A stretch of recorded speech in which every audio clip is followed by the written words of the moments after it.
This really isn't about the survey, but I'm just curious, how closely are you working with the 4B tax committee?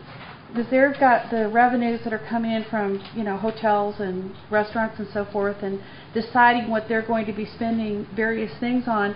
And to me, I wonder what the dividing line is, or the timeline between saying this is what we're planning to do for a look and feel for the city and so forth, but then maybe there's some other things that are going on that are, to me, kind of maybe at cross purposes, because there's not a finished plan that says this is the direction the city's going on.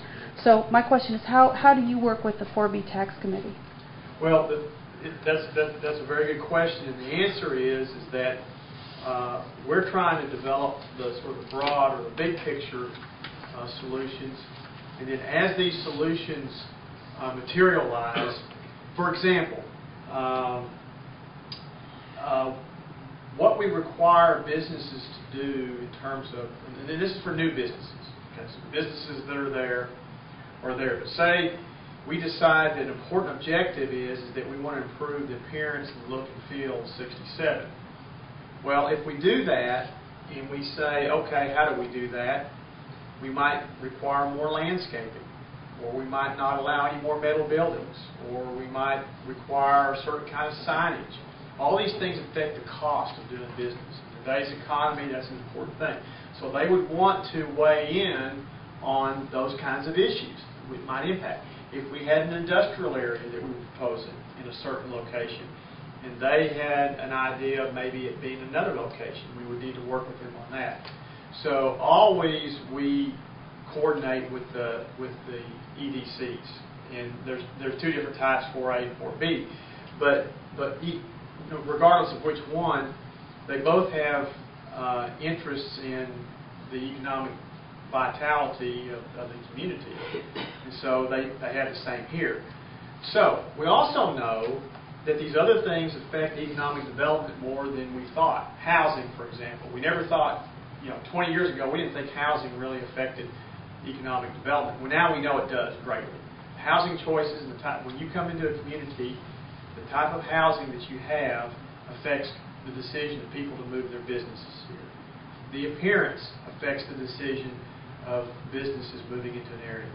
If you think about it, whether you're a homeowner or a business, you're never going to go to some place that's what you believe is lesser in value or appearance than where you came from. It's a natural tendency to move up, whether you're a business or a homeowner. Generally, you don't go back down the scale, you go up the scale. And so that's what we want to do, is we want to make sure that when people make choices about Glen Rose, that in fact they have a choice to come here. But to answer your question, yes, it has to be. All of the recommendations will be coordinated with the EDC, and in fact, as normal practice, we always have a presentation and a meeting with the EDC to go over our thoughts and what we're thinking with them. In fact, we have a representative of the EDC on the. I thought we had one on the committee. Well, Ronald, you're on both 4B, yeah, and city staff, and on this committee. So, now I think one of the interesting things that comes to my mind as we were looking at this survey tonight is that there's quite a bit of talk in the dialogue, one way or the other, about recreation center, open space. I don't remember seeing anything about a pool in the feedback, and yet that seems to be on the forefront, at least for the 4B committee. So it's interesting that our unscientific survey of some 65 people really didn't even talk about a swimming pool as one of the topics. That may fall under recreation. It could, yeah. But there were more on trails though on the recreation. Yeah. There was more on they seemed to like the idea of the trails. And I'll tell you, from city to city, we're working in a couple of cities right now where swimming pools are big issues, and the trails do tend to have a little broader appeal because they're used by more people than swimming pools are. So that's 4B is working on some things that would benefit what been mentioned. See, and I guess just Parks and the trails and stuff. my comment on that is that I wish, from a personal standpoint, that the decisions and votes about what the money would be spent for in terms of recreation and the pool and so forth would wait until after the plans for the city are done, and then make a decision based on, really, at that point, maybe it might not be completely scientific, but it at least has a lot of people that are putting an input in it, as well as through the newspaper and other comments, and then maybe it could be possible to find out whether or not this was something that the city really wanted, and the county too, because we're affected by it. This process is about an 18-month to 2-year process when it's all said and done. The unfortunate thing is that the city's business, be it 4B or be it the actions of the city council with regard to ordinances and economic development, recruitment, that business doesn't stop. And you know,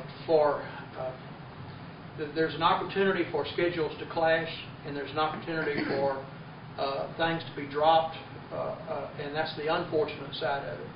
Our goal here, though, is to be long-term and visionary, and then keep everyone that we can informed. As this progresses, I intend to make reports to the city council meeting on a monthly basis.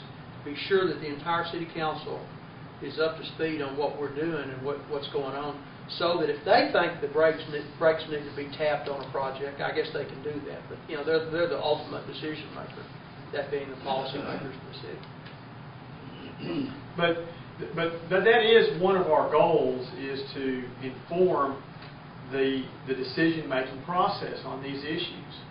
And you know, we think that out of this is going to come a lot of good recommendations that the city can choose from. Yes, ma'am. It was something